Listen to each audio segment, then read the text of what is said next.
All right, Thursday's Mind Emission 3. This is coming from the Toad Bunker on the Toad Cam. In memory of Jimi Hendrix's lost masterpiece, Third Toad from the Sun. This will be the third Toad edition for the day, which is about as many Toad emissions as I'm capable of emitting in one day before I'm completely exhausted. My chakras are just squeezed dry. Our friend Salvia, the goddess Salvia. Yeah. I think that one of the things that is very important to understand about Salvia, it's also very important to understand about the Western tradition.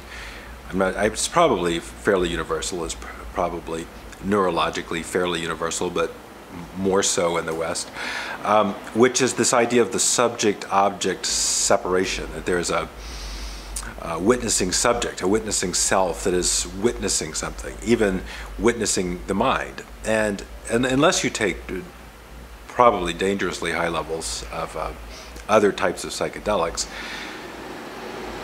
there tends to be a witness, some part of oneself. I would say a process, a deep level process in the brain, which is making one's brain aware of the things that one's brain is doing. Salvia, once you cross the barrier, once you go through the membrane, and everybody seems to talk about these membranes. I certainly have experienced these very, very fascinatingly strange kind of stretchy membranes. They're not like these tightly taut stretched membranes like you might think, but more like these kind of rubbery things that you kind of push through to some other dimension. Once you hit that point, the subject-object relationship completely disappears. The ego completely disappears. So in the, I would say, roughly 10 seconds that you have from your exhaling your big lungful of salvia smoke to the time that you get yourself quickly on your bed and under your covers, within this very, very tight window, the ego will vanish. The subject-object relationship collapses. So what is perceiver and what is perceived really fuse. They become one thing. There's really no distinction between the subject and the object. There might even be some kind of reversal where the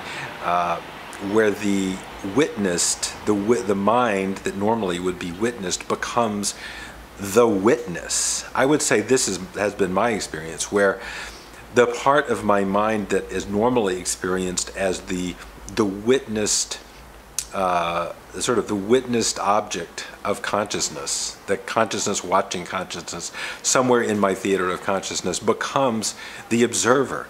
And that part of myself that was kind of my witnessing mind becomes the observed.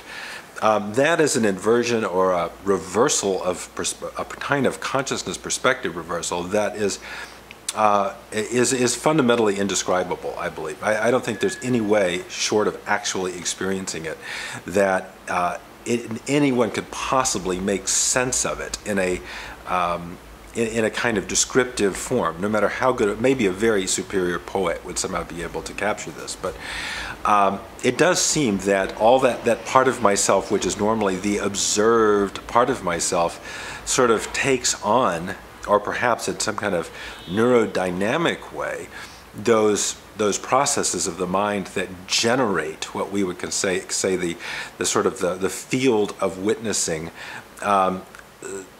somehow shift over to that part of the mind which is the field of the witnessed, and the subject then becomes the object of contemplation, which is it's as if our normal sense of even what dimensions are, time and space and things like that, simply either fuse or are somehow just moved out of existence, and something else takes place. It does seem that I have gone down to a very, very primordial part of myself. I'm very, very much in touch with very early self, and not in a distant way, but that kind of young self, that pre-myelin, before the brain fully myelinates, 6 years old and before, kind of even before memory was clearly formed, seems to become vastly more available to me. So I'm really with my sort of primal, early, first self that came into this world, that was first adapting itself to its environment and programming itself and beginning to hardwire itself and create that thing that I call a personality, and who I am, my me-ness, is much, much closer to consciousness. I'm very much more in touch with that sort of fundamentally biased,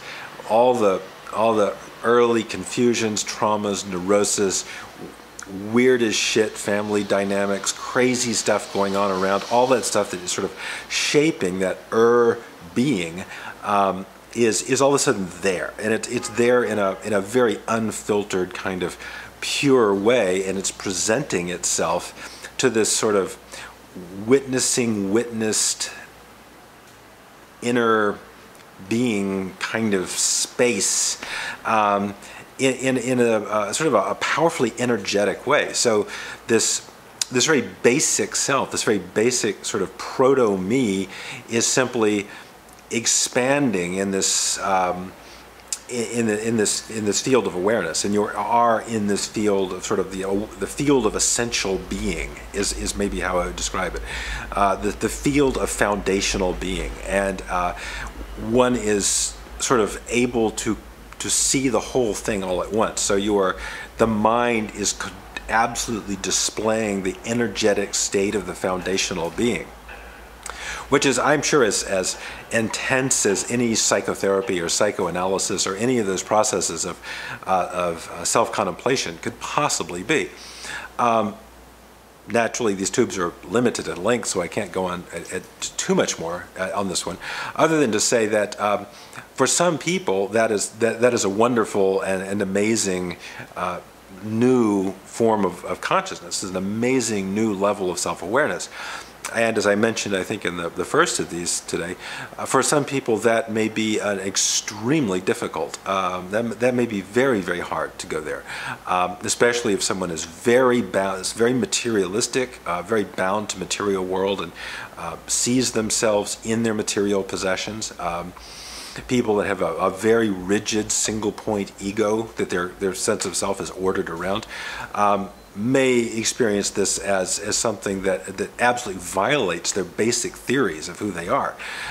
So a good deal of caution and a good deal of knowing yourself and knowing the degree of self-witnessing that you are prepared to accept and you are comfortable with is very much central to the decision of whether or not you will use Salvia and how strong it will be, and what intensity.